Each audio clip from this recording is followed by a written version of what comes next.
hizo ni sifa za helicopter ya Diamond Platnumz, na ina uwezo wa kupambana na weather zote, yani hali ya hewa yoyote.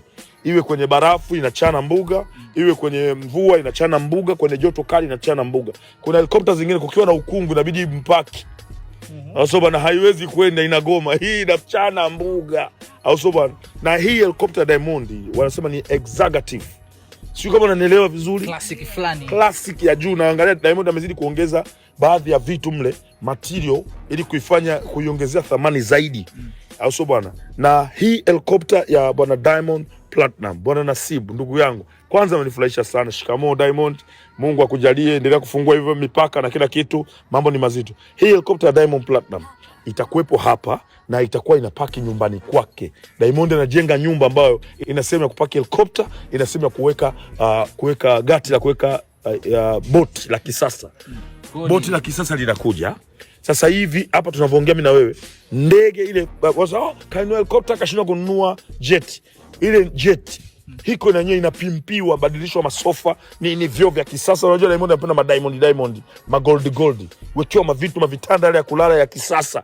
Au so bana zaidi, kwa sababu yale alikuwa mumle walikuwa wanatumia wazungu, ni ya kisasa, lakini ile ya kisasa zaidi. Au so bana, ni hadhi ya Diamond. Yes, ambayo inaenda kugonga kupaka kwenye bilioni karibia 15.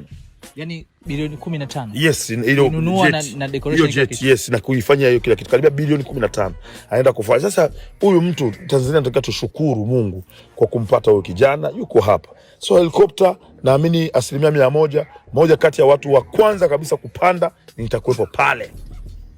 Anakwambia ukweli, na nitakuwepo pale, na kama kuna mtu yeyote anabisha, tutulie. Mimi nimewambia niendelee kuhesabu. Niliwaambia wiki jana, niwaambia wiki 4. Sasa hivi hesabu wiki 3 kutoka sasa hivi. Utaiona jet. Umeona bwana? Lengo la Diamond ameniambia mimi, Diamond Platnumz, mimi, sawa? Mimi Diamond kaniambia kabisa kwamba baba Levo, lengo langu ni kufungua airline.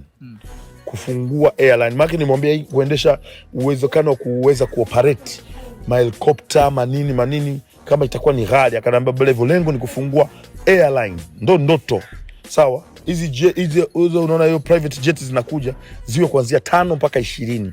Hizo helicopters zinazokuja ziwe kuanzia 5 mpaka 15 kwa ajili ya kuanza kufanya nini, kufanya watu wanaweza kukodisha na kwenda kufanya mambo yao kwa bei ya chini. Ushakodishiwa ndege kwa bei ya mserereko, kama unakodisha noa tu unaenda. Diamond lengo ni kusaidia watu, so tetesi za kwamba umeachana na mama mtoto wako iko vipi? Nimemuondosha nyumbani, nimemwambia aende akafanye mambo yake, kwa sababu yeye ameona pale nyumbani pana mbana, anataka kuwa uhuru zaidi. Kwa hiyo umeachana naye? Simtaki hata kumuona kabisa katika maisha yangu. Kwa nini umechukua mtoto mdogo? Ninafahamu hamna, mtoto yupo, anamletaga, anakuja na anamchukua. Sio ipo na yeye. Yeye na yeye mwenyewe. Nimemlipia kabisa na mtoto wangu sehemu ya kulala na kila kitu huko, waendelee na maisha yao, niache na mzungu. Basi that enough, kwa sababu ni mtu ambaye ameshindwa kutulia nyumbani, na soon mtaona nilikuwa naishi na mtu aina gani.